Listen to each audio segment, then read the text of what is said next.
7, do versículo 7 até o versículo 12. Estamos dando continuidade à nossa mensagem sobre o Evangelho de Mateus. E hoje estamos aqui no versículo 7 ao 12. Eu vou ler, peço aos irmãos que acompanhem. Diz assim: Pedi e dar-se-vos-á, buscai e achareis, batei e abrir-se-vos-á, pois todo o que pede recebe, o que busca encontra, e a quem bate abrir-se-lhe-á. Ou qual dentre vós é o homem que porventura ao filho lhe pedir pão, lhe dará uma pedra? Ou se lhe pedir um peixe, lhe dará uma cobra? Ora, se vós, que sois maus, sabeis dar boas dádivas aos vossos filhos, quanto mais vosso Pai Celeste, que o Pai que está nos céus, dará boas coisas àqueles que lhe pedirem. Tudo quanto, pois, quereis que os homens os façam, assim fazei vós também a eles, porque esta é a lei e os profetas. Amém? Assentai-vos, irmãos. O texto, ele fala de oração. O texto fala de oração. E todos nós que oramos, nós vamos querer saber a que Deus oramos. É um Deus que tem prazer em nos atender, é um Deus que cuida de nós, é um Deus que ou é um Deus que é distante, um Deus que vive o ser humano. Nosso Deus é um Deus zeloso, é um Deus amoroso, é um Deus cuidadoso. Por que eu comecei fazendo essas perguntas? Porque na mente de algumas pessoas, talvez seguindo ali uma ideia grega, há uma visão distorcida de Deus, como um Deus que ri-se do homem, como um Deus que não atende, como um Deus que não tem prazer em nos dar também plenitude de alegria. Nós estamos aqui em Nova Aurora, no bairro Nova Aurora, igreja presbiteriana de Nova Aurora, e existia uma deusa na mitologia grega chamada Aurora, a deusa do alvorecer. E Aurora, típico lá da mitologia grega, apaixonou-se por um mortal chamado Teotônio, jovem mortal chamado Teotônio. E Zeus, mitologia grega, o pai dos deuses, deu a Aurora a opção, a dádiva de conceder-lhe um pedido. Qualquer que ela pedisse, qualquer dom que ela pedisse para o seu amante mortal, Teotônio. E ela pediu, é óbvio, o dom da imortalidade. E foi concedido. Só que Aurora esqueceu de pedir também o dom da juventude. E aí Teotônio foi envelhecendo, sem nunca poder morrer. A bênção tornou-se uma maldição. Nós não precisamos nos preocupar com isso. O nosso Deus, Ele não age assim conosco. Ele não nos dá coisas que são armadilhas, são ruins para cada um de nós. Ao contrário, mais do que nós queremos pedir e queremos receber, mais do que isso Deus quer nos dar. Mais do que você quer ser abençoado, Deus quer te abençoar. Esse sermão do monte, começa lá no capítulo 5, vem até aqui dentro, no capítulo 7, ele fala de oração algumas vezes. Quando, no início do capítulo 6, os discípulos se aproximaram de Jesus e pediram a Jesus: ensina-nos a orar como João ensinou aos seus discípulos. Veja bem, os discípulos podiam pedir outras coisas a Jesus. O texto não diz que eles pediram: Jesus, nos ensine a expulsar demônios, nos ensine a curar, nos ensine a ensinar. Mas eles pediram: nos ensine a orar. Nos ensine a orar. E Jesus disse: quando orardes, orareis assim. Não é se orardes, porque parte do pressuposto que todos nós vamos orar. Orareis assim: Pai nosso que está no céu. É esse Deus que nós dirigimos, o Pai que está nos céus. E essa ilustração familiar, ela é retomada aqui. Deus é o Pai. E Jesus mostra isso nesse texto, usando essa figura do pai, da criança que pede alguma coisa ao pai. Como se ele diz: pedi e dá-se-vos-á, buscai e acharei, batei e abrir-se-vos-á. Alguém, comentando esse texto, chegou a dizer assim: isso parece uma atmosfera familiar. Dentro de uma casa, todos nós já somos pais e experimentamos isso. O filho chama a mãe. Ele pediu, está chamando a mãe, ele não encontra a mãe. Aí o que ele faz? Começa a procurar. Aí a porta o quarto está trancado. O que ele faz? Ele bate. Ele bate até que a porta se abra. Um ambiente familiar. Um teólogo chamado Lange diz assim: pedir indica o desejo do objeto. Buscar significa que o objeto está pedido. E bater significa que o objeto está trancado. Alguns entendem que aqui é uma gradação. Pedir, bater, pedir, buscar e bater. O teólogos entendem o texto assim, uma gradação na petição, há uma perseverança na oração. E aí, nós pensamos na nossa realidade. Se há alguns irmãos que negligenciam, nós às vezes negligenciamos a oração, quanto mais a perseverança na oração. E talvez você logo se levante e diga assim: pastor, mas aqui mesmo no Sermão do Monte, não tem muito tempo nós estudamos isso aqui. Jesus, ele disse que quando nós orássemos, nós não deveríamos usar de vãs repetições, como fazem os gentios. Isso é próprio dos gentios, não é próprio do crente. Mas uma coisa é a vã repetição, aquela repetição metódica de uma reza, mas outra coisa é a perseverança, a insistência. A isso nós somos orientados, instruídos.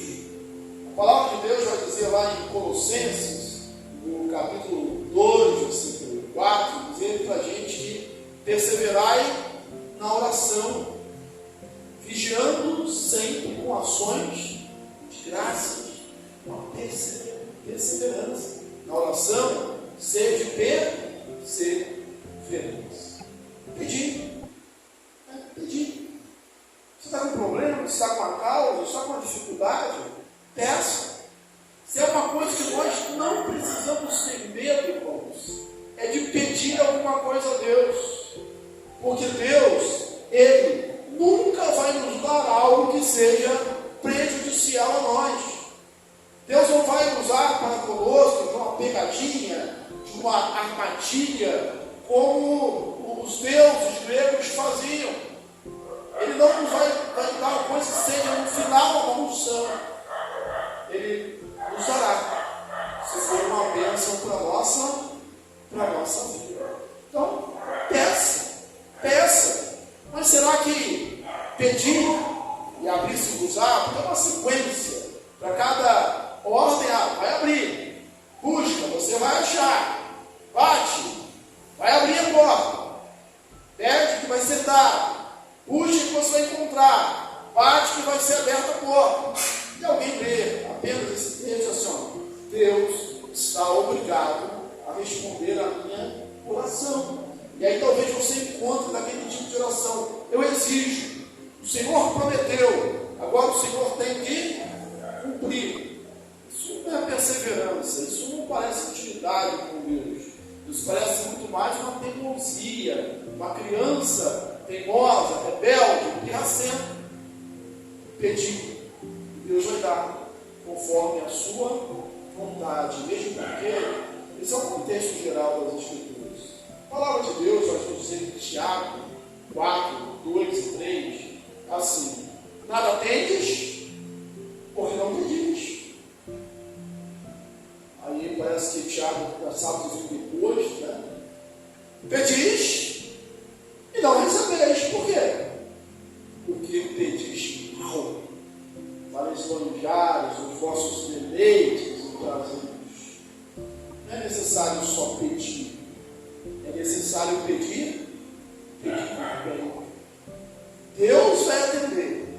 Se a oração for certa, e se a vida for certa, a resposta é certa. Mas o que é a oração certa? A oração certa é aquela que é conforme a vontade de Deus. Nós não mudamos a vontade de Deus quando oramos. Ao contrário, quando nós persistimos em oração, nós é que somos mudados. Inclusive, faz uma diferença. Não é perseverar no desejo, meu desejo, aquilo que eu quero, mas é perseverar na oração. É porque na oração eu serei mudado. Buscai as chaves. Inclusive lá no Antigo Testamento, nós vimos no texto do profeta Jeremias: buscar-me-eis, me achareis, quando me buscardes de todo o vosso coração. Quem busca vai encontrar. Busca Deus. Há um incentivo aqui a chegarmos à presença do Pai, bater e abrir se cruzar. E voltando aqui àquela ilustração familiar da criança que busca a mãe dentro de casa, quando a mãe abre a porta, não quer dizer que a mãe vai atender o pedido, vai. De repente a mãe abre a porta e apenas ele entra para um momento de comunhão, de intimidade, de aconchego, mas talvez a resposta seja não. Deus ama. Deus ama quando responde sim. Deus ama quando responde espera. E Deus também ama quando responde não. Porque como crianças, às vezes nós não sabemos o que pedimos. A criança, por vezes, pede coisas que são nocivas para ela mesma. Um bom pai, uma boa mãe, não dá tudo que o filho pede. Não é porque o pai e a mãe sejam ruins. Imagine, seu filho chega e fala assim: agora eu só quero comer biscoito, porque eu gosto de biscoito. Aí o pai e a mãe são muito bonzinhos: tá bom, agora você só vai comer biscoito, porque eu sou muito bonzinho. E o pai faz isso. Eu não quero mais a escola. O pai permite isso. Eu quero de presente um estilete, uma lâmina de gilete. O pai dá isso para o filho. Por quê? Porque ele sabe que vai ser prejudicial. Então o pai, a mãe, diz não. E esse não também é uma prova do amor, é uma prova do cuidado. Nós somos instados a perseverar na oração. Todo o que pede, recebe. O que busca, encontra. Quem bate, abre-se-á. Eu incentivo a oração. Você persevera na oração? Quanto tempo você tem orado? Por uma questão, por uma causa? Há orações que são orações de uma vida inteira. Nós conhecemos a história de Agostinho. Santo Agostinho, século V. O Agostinho, Santo Agostinho, ele antes da sua conversão, ele teve uma vida promíscua nas suas juventudes, uma vida completamente desregrada. E a história nos dá conta de que sua mãe, chamada Mônica, orou por ele durante a sua vida. Orou, e ele realmente se converteu. E os historiadores assim, que Mônica chorou mais pelo seu filho em vida do que as mães choram pelos seus filhos em morte. Você consegue entender isso? O nível dessa perseverança, intensidade dessa oração.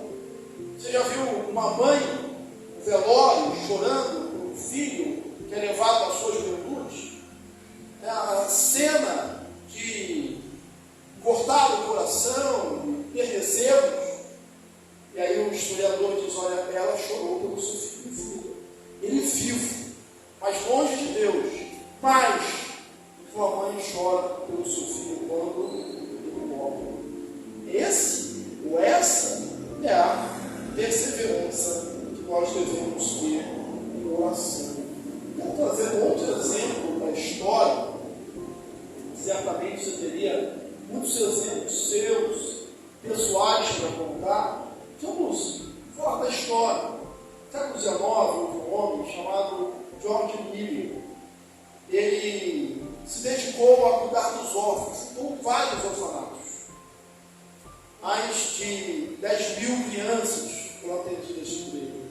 Ele tinha um lema lá no Salmo 68 que era que Deus é o Pai dos órfãos.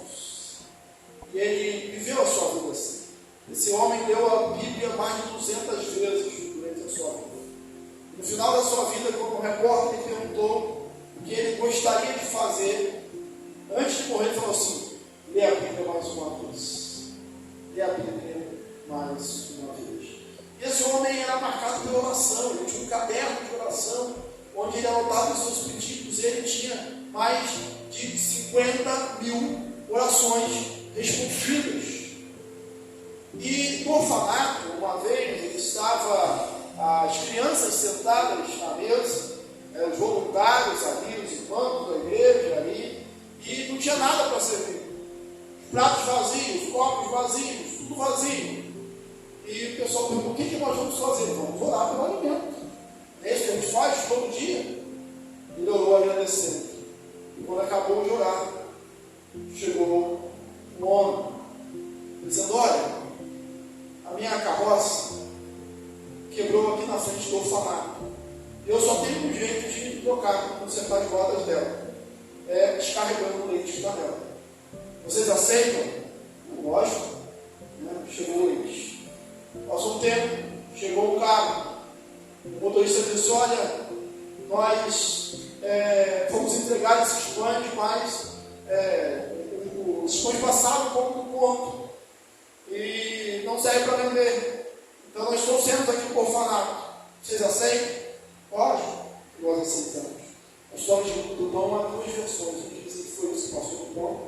E se pode passar do ponto, o pessoal que conhece a história dessa, do trabalho que a gente tinha com criança, e a dona Sirene fazia os doces dela, e sempre passava do ponto, mandava os doces para cá, aconteceu algo desse tipo.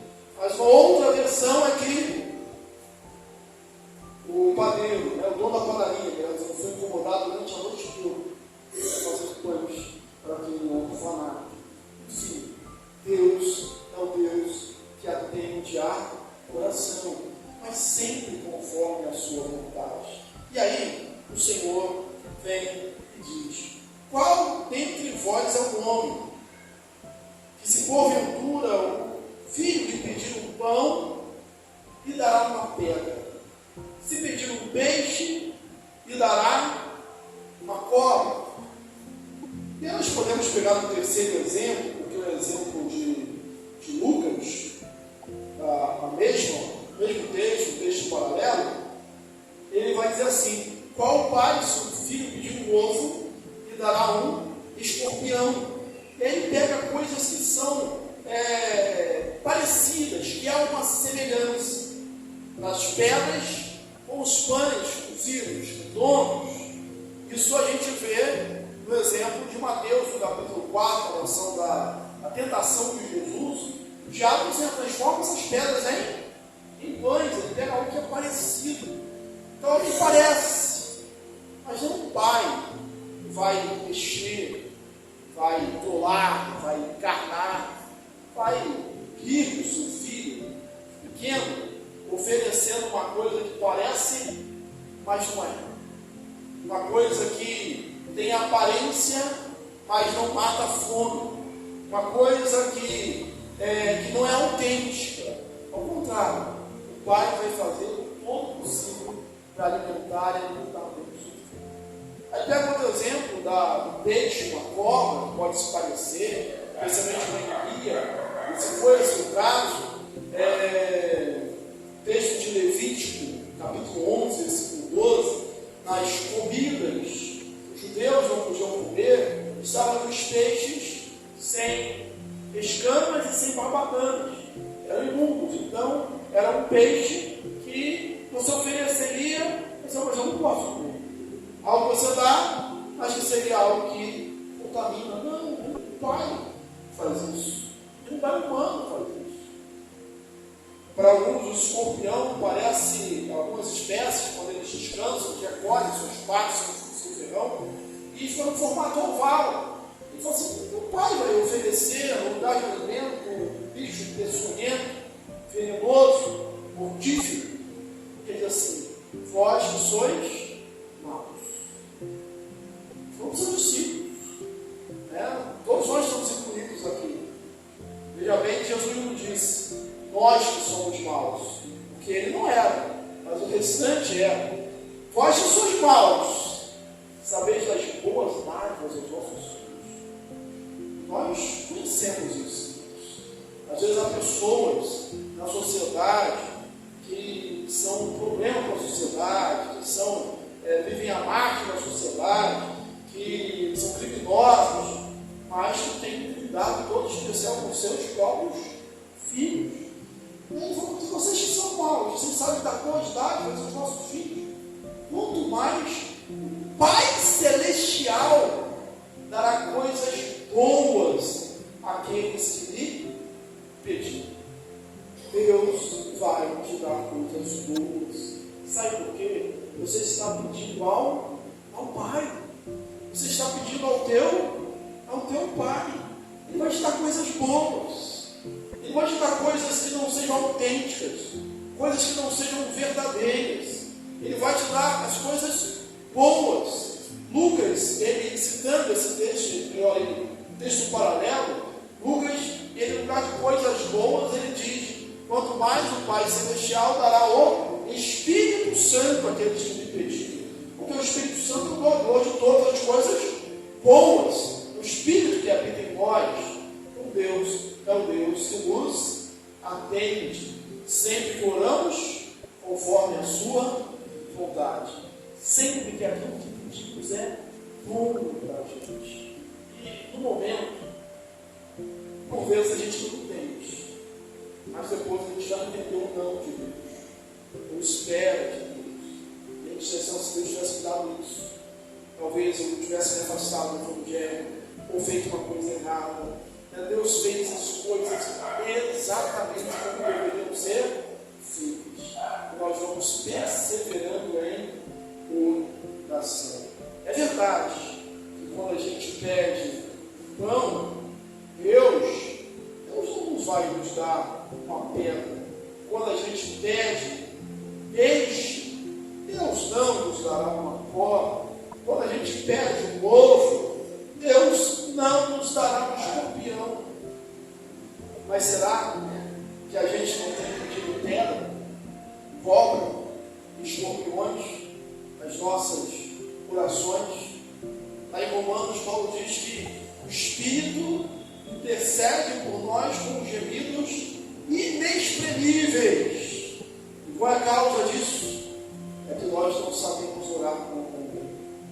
Por vezes nós pedimos, nós pensamos que estamos pedindo pão, mas estamos pedindo pedra. E Deus disse: Nós pensamos que estamos pedindo peixe, mas estamos pedindo cobra. Não, porque cobra não come. Nós pensamos que estamos pedindo ovo, mas estamos pedindo escorpiões. Deus, não, porque eu não quero que você seja ferido, envenenado. Deus tem coisas boas para nos dar. Qual é a nossa resposta? A diligência na oração, a perseverança na oração. Como está a sua vida de oração? Como está a sua vida de intimidade com Deus? Como você ouve uma palavra como essa? Pedi, buscai, batei na sua vida. Você tem pedido a Deus? Você tem buscado a Deus? Você tem batido a porta de Deus? Por vezes a gente pede a pessoa errada, busca no lugar errado e bate a porta errada. George Miller, volta a citar um exemplo dele, uma história muito bonita, e ele tomou um propósito nisso no seu ministério. Ele falou que nunca se endividaria, nunca compraria algo, mesmo para um orfanato, que não fosse com dinheiro, nunca faria isso. E também nunca pediria nada a ninguém. Nunca pediria nada a ninguém. Só Deus. Porque o negócio dele era com Deus. E ele tinha 51 orações escondidas. Aí aos 69 anos, ele está pensando em se aposentar. Quem sabe, dizendo como Paulo, combati o combate, completei a carreira e guardei a fé. Ele estava orando, pensando sobre uma cabana, sobre a aposentadoria, uma cabana, nas montanhas, num lugar afastado para passar o resto da sua vida. E na manhã, dia seguinte, chegou um homem, irmão, crente, que era um apoiador, um homem pródigo, financiador do seu trabalho, muitas coisas, e disse para ele: olha, eu estou me incomodando, Deus me incomodou para me falar uma coisa aqui para você hoje. E aí, Jorge diz assim: tem a ver com cabana, se é montanha, alguma coisa assim? Não. Deus incomodou meu coração, porque agora você vai para as nações. Agora você vai para as nações. E no início da caminhada de Paulo, ele queria ser missionário. Mas para a saúde ele não pôde ser. E aí ele: agora você vai para nações. Ele pegou depois disso mais de 40 nações. E morreu com mais de 90 anos. Então, tem oração que Deus responde. Agora, quando ele pediu a cabana, as montanhas, não tem outra. Meus planos são outros. A minha ideia é outra. Eu é que sei os planos que tenho para convosco.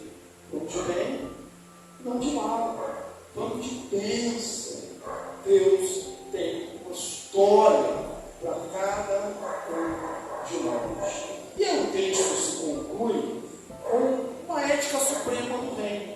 Tudo, pois, que quereis que os homens vos façam, assim fazei vós também a eles. Porque esta é a lei dos profetas.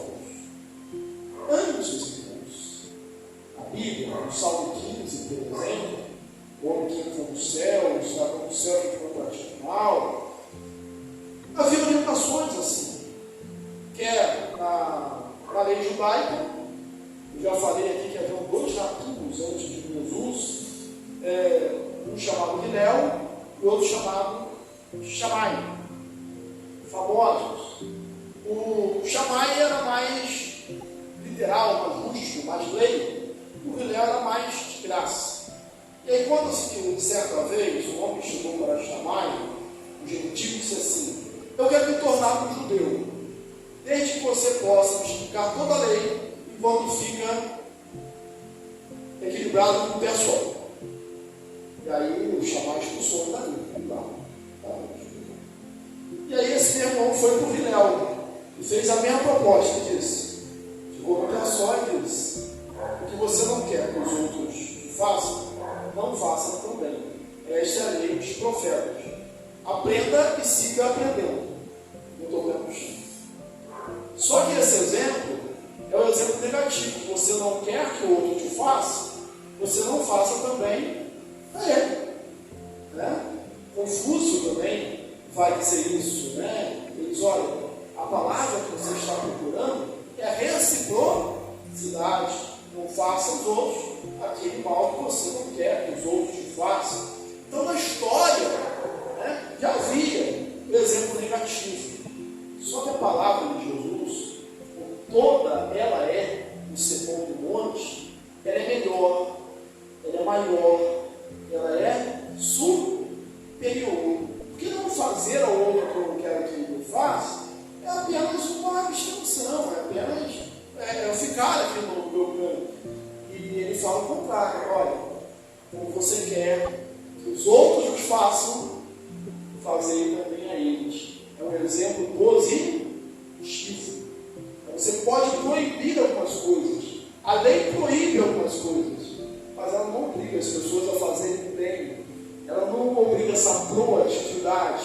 Ela está dizendo como você quer que os homens os façam assim, também fazer a eles, porque esta é a lei dos profetas. Mas sabe quem vai conseguir fazer isso? Aliás, toda a ética do reino, é impossível viver a ética do reino sem o reino. É impossível seguir os princípios de Jesus com o coração sem Jesus. É necessário ter Jesus. Por isso é necessário uma vida de oração, de constante oração, para que nós possamos exalar na nossa vida o reflexo dessa vida com Deus. Pedir e dar-se usar. Buscai e achareis. Batei e abrir-se-vos-á. Porque todo aquele que pede, recebe. Então peça. Todo aquele que busca, encontra. E todo aquele que bate, abre-se-lhe. Mas lembre-se, não é Deus que é mudado na oração. É a vontade de Deus que é mudada.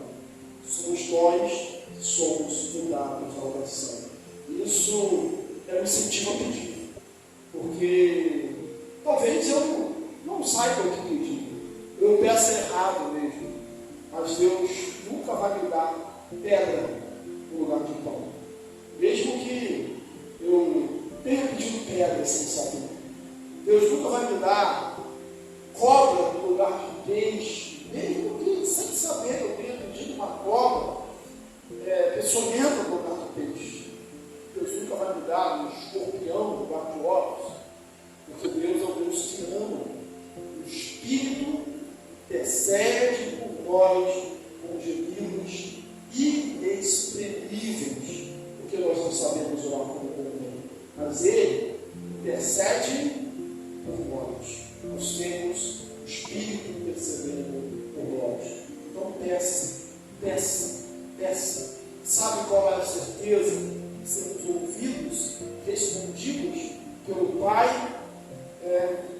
porque Ele é Pai. Ele é o nosso Pai. Ele é o nosso Pai. Então peça ao Senhor. Pode ser que pareça que está demorando a entender. Esse texto aqui, ele pode ser citado também, pode citar o texto de Lucas 11, 9 a 13, a parábola do amigo importuno, que ele chega à porta do outro, e à noite, e diz, olha, chegou um viajante, um amigo meu, eu não tenho nada para me oferecer, me dá 3 pães. E o amigo lá de dentro responde, olha, eu já estou fechado, com comida, a porta está trancada, comigo estão os meus filhos. E aí a conclusão que Jesus é, você não atender porque é seu amigo, vai atender porque ela vai um pouco de doação. Agora, isso é incentivo a pedir. Mas o nosso Deus, Ele não se importuna com o nosso pedido. Aliás, Ele pede que nós, e orienta que nós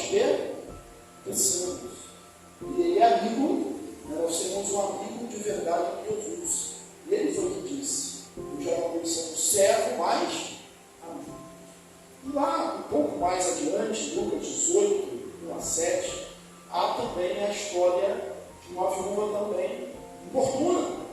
É a história do juiz rico.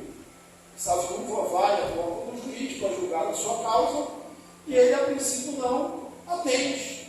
E o texto diz que ele considera, olha, eu não temo a Deus. É verdade, eu não temo a Deus. Nem respeito dela. Mas como essa mulher me importuna, antes que ela venha me molestar, eu vou atender a sua petição, vou julgar a sua causa. E aí a conclusão é agora. Nosso Pai, o juiz, o reto juiz, não vai julgar os seus filhos, não vai atender os seus filhos, ainda que pareça tardio em atender. Deus não é o juiz equívoco. A orientação é para a gente orar, para a gente insistir. Esse é o ponto, essa é a ênfase. Deus é um juiz reto. E ainda que pareça tardio, na verdade, irmãos, só parece. Só parece. Tem aquele ditado, eu gosto do ditado, e alguns a gente discorda. E esse que eu vou citar é um que eu discordo.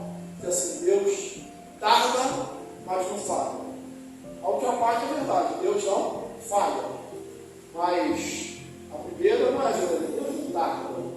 Deus age sempre no momento certo. Ele é o Senhor do tempo. Ele é o Deus de eternidade a eternidade. Como Deus que é o Senhor do tempo, todas as coisas, ele poderia se atrasar. Não se atrasa. Deus age no tempo certo. O problema é saber se o meu relógio está ali ajustadinho com o relógio de Deus. Né? Porque pode ser que o meu relógio esteja fora de compasso. Ele nunca estará. Peça, peça, peça. E eu, ao repetir peça, peça, peça, eu lembrei aqui do tempo verbal, que está o texto. No grego existe o presente, o aonístico, que é aquela forma pontual. Exemplo, feche a porta. Seria essa ideia. E existe o perfeito. O perfeito daria uma ideia de continuidade. Talvez parecido com o nosso gerúndio, né? E assim, aí a tradução seria: sempre feche a porta. Ou seja, feche a porta sempre. E é nessa forma de continuidade que aparece aqui no texto. Então é peça e continue pedindo. Peça sempre. Busque e continue buscando. Ou seja, busque sempre. Bata e continue batendo. Ou seja, bata sempre. Colossenses, mais uma vez, capítulo 2, versículo 4. Perseverai na oração, vigiando sempre com ações de graças. Que Deus te abençoe, em nome de Jesus. Amém. Senhor Deus e Pai, obrigado por esse momento na tua casa. Obrigado, Deus, pela tua palavra.